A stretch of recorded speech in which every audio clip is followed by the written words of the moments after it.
नमस्कार, मैं रवीश कुमार। दिल्ली में एक लड़ाई चल रही है, भेजे और फेफड़े की लड़ाई। 10 साल से फेफड़े अपना हाल भेजे को बता रहे हैं, फिर भी भेजा मान नहीं रहा। फेफड़े की हालत खराब है। भेजा क्यों मानने को तैयार नहीं है कि पटाखों से प्रदूषण होता है। समझना ही नहीं चाहता कि ग्रीन पटाखे की अनुमति थी, लेकिन इसकी आड़ में जो पटाखे जलाए गए ग्रीन नहीं थे। भेजा अपनी राजनीतिक सोच के कारण बहुत मजबूर है और फेफड़ा वैज्ञानिक सोच बता बता कर पस्त है। पटाखे के विरोध को दिवाली का विरोध, परंपरा और धर्म का विरोध बना दिया जाता है। अचानक इस तरह की बातें करने वालों को हीरो की तरह देखा जाने लगता है। कोई राम गोपाल वर्मा आ जाता है जो लिखता है, दिल्ली में जितने पटाखे नहीं फूटे उससे ज्यादा तो एक दिन गजा में फूट गए। आपको कैसे पता गजा में प्रदूषण नहीं। ऐसी दलीलों से भरे भेजे ने फेफड़े को जो पटखनी दी है, लगता है एक दिन पूरा शहर फेफड़े के कैंसर के स्वागत में निकल पड़ेगा और उसे बीमारी की जगह अमृत काल का अमृत घोषित कर देगा। आखिर भेजे को समझ क्यों नहीं आ रहा कि यह मामला केवल फेफड़े का नहीं है। फेफड़े का कैंसर होगा तो पूरा शरीर प्रभावित होगा और परिवार भी।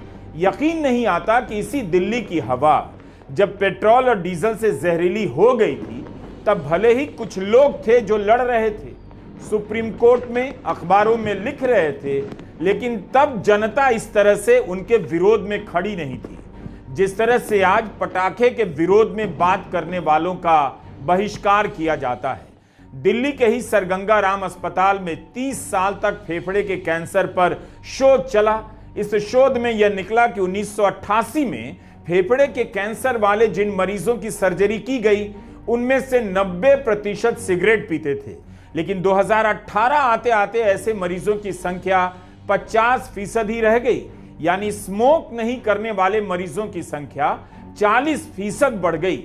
70% लोग ऐसे थे जिनकी उम्र 50 से भी कम थी और वे सिगरेट नहीं पीते थे। 30 से भी कम की उम्र के लंग कैंसर के मरीजों में एक भी सिगरेट पीता हुआ नहीं पाया गया। पैसिव स्मोकिंग, गाड़ियों का धुआं, इंडस्ट्री का प्रदूषण, रसोई के तेल का वाष्प और घरों में इस्तेमाल किया जाने वाला कोयला, अनेक कारण हैं, लेकिन हवा में घुलता प्रदूषण सबसे बड़ा कारण बनता जा रहा है। ऐसे मरीजों को भी लंग कैंसर हो रहा है जिनके परिवार में कोई इतिहास नहीं। ये मरीज युवा हैं, महिलाएं हैं जिन्होंने सिगरेट को हाथ तक नहीं लगाया। उन सब में एक कॉमन फैक्टर है दिल्ली की जहरीली हवा। कितने ही आंकड़े आते हैं, अखबारों में छपते हैं कि दिल्ली में सांस लेना दिन की 10, 20 या 50 सिगरेट पीने के बराबर है। दिल्ली में रहते हैं तो आपकी जिंदगी के 12 साल कम हो सकते हैं, मगर जमीन पर और हवा में बदलाव कहीं कुछ नहीं। डॉक्टर कहते हैं आप दिल्ली में लंग कैंसर कम करना चाहते हैं तो पहले आपको वायु प्रदूषण की बात करनी ही होगी। उसके बिना सारी बहस बेकार है। लेकिन इसकी बात करते ही आपको ट्रोल किया जाता है, धर्म विरोधी घोषित कर दिया जाता है। ग्रीन पटाखे और कोर्ट के फैसले के नाम पर इस बहस को जीत लेने का दावा किया जाता है। दिवाली के अगले दिन लोग अपने अपने फोन से AQI के आंकड़े निकालकर ट्वीट करने लगे, हाहाकार मचाने लगे कि उनके फोन में AQI का आंकड़ा 500, 991, 1991, 1768, 500 और 2000 भी हो गया है, यानी अति खतरनाक के स्तर को पार कर गया है। दिल्ली के 38 जोन में से 36 जोन में AQI लाल रंग के निशान दिखा रहा था। केंद्रीय प्रदूषण बोर्ड का भी आंकड़ा आ गया। इसके अनुसार दिल्ली की अगली सुबह दिल्ली का औसत AQI 350। 0 से 50 के बीच के AQI को अच्छा माना जाता है। इस हिसाब से 350 बहुत घातक है। दिल्ली की हवा बहुत खराब की श्रेणी में आ गई। लेकिन जैसे ही आप बवाना, वजीरपुर, अलीपुर, जहांगीरपुरी, बुराड़ी क्रॉसिंग में यह आंकड़ा देखते हैं, 400 के पार नजर आता है, हवा सीवियर कैटेगरी में आ जाती है, यानी अति खतरनाक, गंभीर कैटेगरी में। कितने ही अध्ययन आ चुके हैं, छप चुके हैं और अखबार के जिस पन्ने पर छपे हैं ठोंगा बनकर फट भी चुका है। कचरे को दूर करने के लिए बहस हुई और बहस ही अपने आप में कचरा बन जाए, इसलिए हमने कहा कि दिल्ली में भेजे ने फेफड़े को हरा दिया, क्योंकि फेफड़े ने भेजे में कचरा भर दिया है। जिसे देखो वही स्टडी कर रहा है, स्टडी को लेकर बात करो तो उस पर धर्म विरोधी का ठप्पा लगा दिया जा रहा है। 2018 में दिल्ली यूनिवर्सिटी के विशेषज्ञों द्वारा एक तुलनात्मक अध्ययन किया गया कि उत्तराखंड के पौड़ी गढ़वाल में रहने वाले किसी व्यक्ति की तुलना में दिल्ली में रहने वाले को फेफड़े की बीमारी होने का खतरा 1.7 गुना ज्यादा है। इस अध्ययन के अनुसार दिल्ली के निवासियों में 40% से अधिक लोगों के फेफड़े की क्षमता प्रभावित हो चुकी है। स्वस्थ फेफड़े वाले व्यक्ति के मुकाबले उनके फेफड़े काफी कमजोर हैं। अलग अलग अध्ययनों में सामने आया है कि दिल्ली में 22 लाख बच्चों के फेफड़ों में डैमेज देखा जा सकता है। हर तीसरा बच्चा किसी न किसी प्रकार की सांस की तकलीफ से गुजर रहा है। जिन वर्षों में दिल्ली की हवा बद से बदतर हो गई, उन्हीं वर्षों में बच्चों में कैंसर 2 गुना हो गया। लेकिन क्या दिल्ली सुन रही है? समझना चाहती भी है। दिल्ली में भी कई तरह की दिल्ली है। दिल्ली एक ऐसा शहर जहां पिछले 10 साल से वायु प्रदूषण सबसे अधिक चर्चा में रहने वाला मुद्दा है। वायु प्रदूषण और हेल्थ पर इसके असर को लेकर कितनी किताबें आ गईं, लोग भी खूब लिखते रहे, लेकिन तब भी ये बातें लोगों तक नहीं पहुंच पा रही। सच्चाई यही है कि 10 साल में भी नहीं पहुंची, क्योंकि जहां पहुंची वहां घरों में बच्चे अब पटाखे नहीं जलाते हैं। पहले तो उनकी बात लोग सुन भी लिया करते थे कि बच्चे बोल रहे हैं, लेकिन अब तो पटाखों पर सवाल करना भी धर्म और परंपरा का विरोध हो गया है। दिल्ली के बाजारों में जाकर देखना चाहिए था। पटाखे खरीदने वाले हर स्तर के लोग थे, आम लोग भी, मिडिल क्लास वाले भी थे। हम नहीं जानते कि पटाखे खरीदने वाले तक दिल्ली की यह बहस पहुंची है या नहीं कि पटाखे के बाद जो प्रदूषण होगा उससे उसका, उसके बच्चे या बुजुर्ग माँ बाप का फेफड़ा खराब हो सकता है। ट्विटर पर भले ही बीजेपी बनाम आम आदमी पार्टी के बीच बहस चल रही है कि बीजेपी जो वायु प्रदूषण का मुद्दा बनाकर आप सरकार को घेरा करती थी, ग्रीन पटाखों के नाम पर पटाखों का स्वागत कर रही है, लेकिन आम लोग क्यों बाजारों में पटाखे खरीदने निकले, इसका भी जवाब ढूंढिए। इस सवाल का भी जवाब ढूंढिए कि आम लोगों के अलावा हजारों हाउसिंग सोसाइटी में रहने वाले लाखों लोगों तक भी इसकी बहस क्यों नहीं पहुंची। वे क्यों नहीं समझ पाए कि हवा में AQI 50 से अधिक हो जाए तो हवा खतरनाक हो जाती है, 500 हो जाए तो जानलेवा हो जाती है। क्या इन सभी लोगों ने हवा में जहर की बहस को ठुकरा दिया? क्यों लोग नहीं लिख रहे हैं कि हवा के कारण दिक्कत हो रही है, सांस लेने में दिक्कत हो रही है, इस तरह से धुआंधार पटाखे नहीं फोड़े जाने चाहिए थे।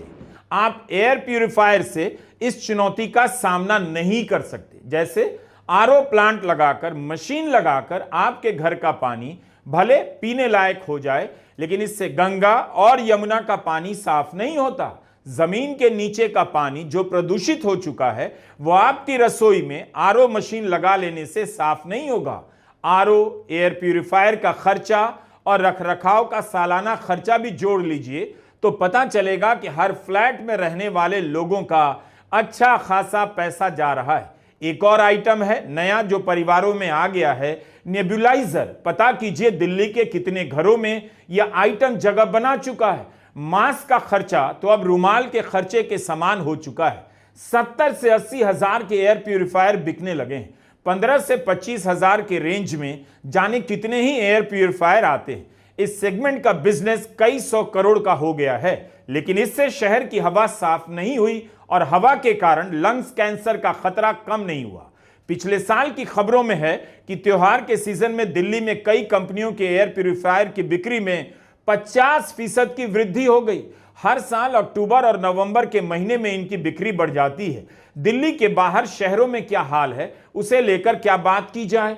जब भारत के सबसे जागरूक शहर में बहस का यह हाल है तो बाकी शहरों से क्या उम्मीद। हैरानी की बात है अभी तक किसी राजनीतिक दल ने दिल्ली वालों के लिए घर घर प्यूरिफायर का वादा नहीं किया। वो दिन दूर नहीं जब दिल्ली में चुनाव जीतने के लिए चुनाव से पहले सरकार लोगों को मास्क, एयर प्यूरिफायर और RO मशीन बांटने लग जाएगी। गरीब आदमी एयर प्यूरिफायर नहीं लगा सकता, उसे तो पता ही नहीं चलेगा कि क्यों फेफड़े का कैंसर हुआ या दूसरी बीमारी हुई। इस बीमारी के पीछे हवा प्रदूषण का क्या रोल था। लेकिन जिसे पता है वो क्यों प्रदूषण के कारणों को समझ नहीं रहा है। सब कुछ सबके सामने है, फिर भी कई लोग शान बघार रहे हैं। मामला धर्म का है, पटाखे का विरोध धर्म का विरोध है। नदियों में पूजा के सामान फेंकने पर तो रोक लगानी पड़ी, इसी दिल्ली में रोक लगी, तब तो कोई नहीं कहता धर्म का अनादर हो रहा है। हवा को लेकर इतनी जिद क्यों है? क्या धर्म में हवा और पानी की शुद्धता की कोई बात नहीं? बिना शुद्ध जल के कोई पूजा हो सकती है? हवन की धारणा ही वायु और वातावरण को शुद्ध बनाने की है। क्या पटाखे से वायु शुद्ध हो रहा है? रात अंधेरे हवा में यह धुएं का गुब्बारा उड़ा जा रहा है। इसका नाम क्यों नहीं अमृत धुआं रख दिया जाए और कहा जाए यह सेहत के लिए दूध दही के समान है। केवल दिवाली के दिन नहीं बल्कि सालों भर शाम होते ही पटाखे छोड़े जाने चाहिए ताकि ऐसा धुआं पैदा होता रहे। अगर दिल्ली की जनता इस धुएं को बसंती पवन मानने के लिए तैयार है, इसे जहर मानना ही नहीं चाहती, तब फिर क्या किया जाए? कोई बता सकता है कि जिस पटाखे के जलने से यह धुआं निकला है वह ग्रीन था या नहीं? सुप्रीम कोर्ट ग्रीन पटाखे के नाम पर टेस्ट करना चाहता था, तो यह वही टेस्ट है जिसका रिजल्ट पहले से ही कई लोग जानते थे, मगर उनकी बात नहीं सुनी गई। कि आपने ऐसी कोई खबर देखी कि दिल्ली में ग्रीन पटाखों की जांच हो रही है? जो बिक रहा है ग्रीन पटाखा ही है। जिस तादाद में दिल्ली में पटाखे छोड़े गए हैं उनमें कितने ग्रीन थे कौन बता सकता है? किसी के पास जवाब नहीं। खुद सुप्रीम कोर्ट पता नहीं कर सकता कि उसके आदेश के मुताबिक ग्रीन पटाखे ही बिके या उन्हीं पटाखों पर ग्रीन लिखकर बेचा जाता रहा जो हमेशा से बिकते आ रहे हैं।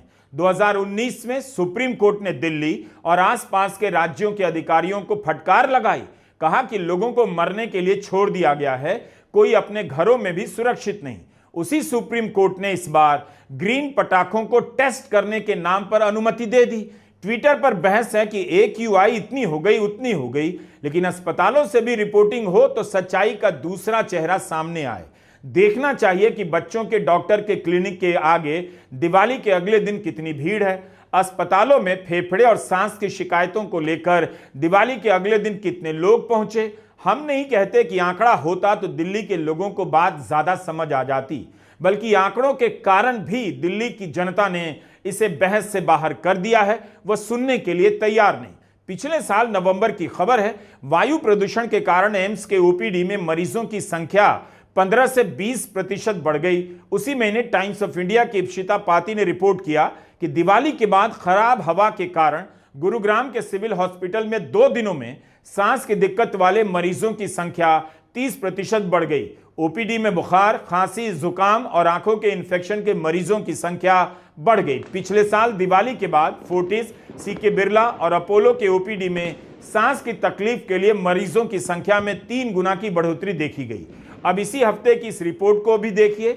LNJP अस्पताल के मेडिकल डायरेक्टर का बयान है कि दिवाली पर फेफड़ों की तकलीफ से परेशान मरीजों की संख्या बढ़ने के कारण OPD में ड्यूटी बढ़ा दी जाती है। GTB अस्पताल के एक डॉक्टर ने नाम न बताने की शर्त पर टाइम्स ऑफ इंडिया से कहा है कि दिवाली के बाद प्रदूषण में अचानक होने वाली वृद्धि के कारण OPD के मरीजों की संख्या 3 गुना तक बढ़ जाती है। सांस की नली में जलन बढ़ती है, इससे सांस लेने में दिक्कत होती है, लोग अस्पताल की तरफ भागते हैं। सफदरजंग अस्पताल के ICU की senior resident doctor Devanshi Kaul का बयान है कि हर दिवाली अस्पताल का इमरजेंसी रूम क्राइसिस जोन में बदल जाता है। बर्न्स और सांस में तकलीफ वाले मरीजों की संख्या में बहुत तेजी से बढ़ोतरी देखी जाती है। डॉक्टर और स्टाफ की ड्यूटी बढ़ाई जाती है, मगर मरीजों की संख्या कंट्रोल के बाहर चली जाती है। दिल्ली में फेफड़े का कैंसर बढ़ता जा रहा है। जर्नल ऑफ थोरेसिक ऑन्कोलॉजी की एक रिपोर्ट के अनुसार 2020 में दुनिया में 6% कैंसर के मरीज केवल भारत से थे।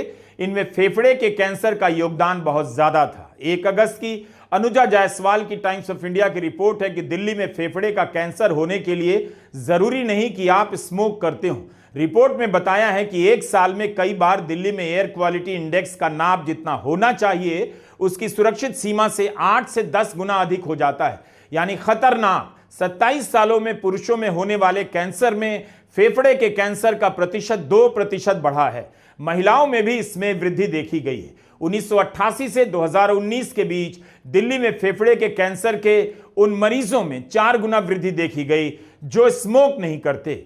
आखिर इन्हें कैंसर क्यों हो रहा है? डॉक्टर क्यों कह रहे हैं कि उनके मरीजों के फेफड़े काले दिखाई देते हैं?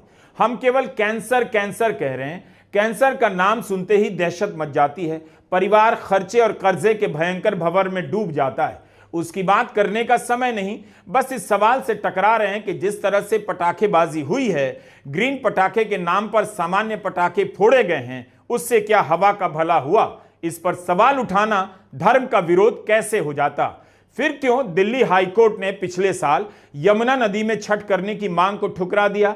पिछले साल नवंबर की बात है। छठ में सिर्फ एक ही दिन बाकी था जब अदालत ने कहा नदी का पानी अत्यधिक रूप से प्रदूषित है, इसमें लोगों को उतरने नहीं दिया जा सकता। पानी इतना खराब है कि उसमें जाने वाले बीमार पड़ सकते हैं। एक दिन में यमुना को साफ नहीं किया जा सकता, इसलिए सरकार द्वारा बनाए गए 1000 घाटों पर ही छठ किया जाए। अदालत ने कहा यमुना में प्रदूषण अपने चरम पर है, ऐसे में नदी के किनारे छठ की अनुमति नहीं दी जा सकती। यमुना में सीवेज की बढ़ी हुई मात्रा पाई गई।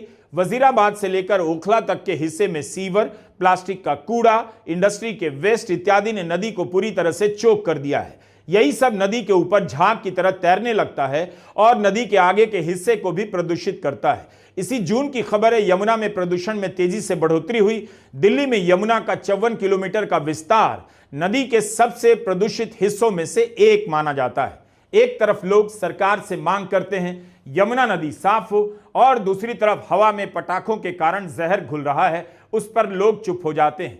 ग्रीन पटाखे के नाम पर आप पटाखे फोड़ चुके हैं, किसी ने रोका नहीं, और रोक भी लेता तब भी आप फोड़ते ही, क्योंकि धर्म के नाम पर आप कुछ भी कर सकते हैं। जब चीफ जस्टिस की तरफ जूता फेंका जा सकता है तो पटाखे फोड़ने से आपको कौन रोक लेगा? दिल्ली के वायु प्रदूषण की बहस को मैनेज करने के लिए इस साल एक नया शब्द लॉन्च हुआ, ग्रीन क्रैकर। ग्रीन पटाखों पर काम करने वाले वैज्ञानिकों ने कभी यह दावा नहीं किया इनसे धुआं बिल्कुल नहीं होता या कोई हानिकारक उत्सर्जन नहीं होता। रात पूरी होने से पहले ही दिल्ली के अलग अलग इलाकों से लोग लिखने लगे उनके मोहल्ले में AQI प्रदूषण मापने वाले मीटर के बाहर जा चुका है, यानी इतना खराब हो गया कि अब नापा नहीं जा सकता। क्या आप कोई फायदा है बताने में ग्रीन पटाखे में क्या होता है? पहले भी बता दिया जाता तो कुछ नहीं होता, बताया तो गया ही था। बहुत सारे लोग दिल्ली छोड़कर चले गए दिवाली के अवसर पर। वे घूमने नहीं गए, ना दिवाली के विरोध में गए, बल्कि दिल्ली से बाहर दिवाली ही मनाने गए। लेकिन उन्हें इसका खतरा था कि हवा में अगर पटाखों का जहर घुला तो उनके परिवार के लंग्स कैंसर के मरीज के लिए खतरा हो सकता है। कब तक लोग दिल्ली से इस तरह भागते रहेंगे और दिल्ली वाले इस सवाल से कि अब बहुत हुआ। इस बहस का सबसे मुश्किल पक्ष है लोग। जो लोग इससे प्रभावित हैं उन्हीं को आप नहीं समझा पा रहे। हवा का प्रदूषण उनके लिए जानलेवा है, मेवा नहीं है। नमस्कार, मैं रवीश कुमार।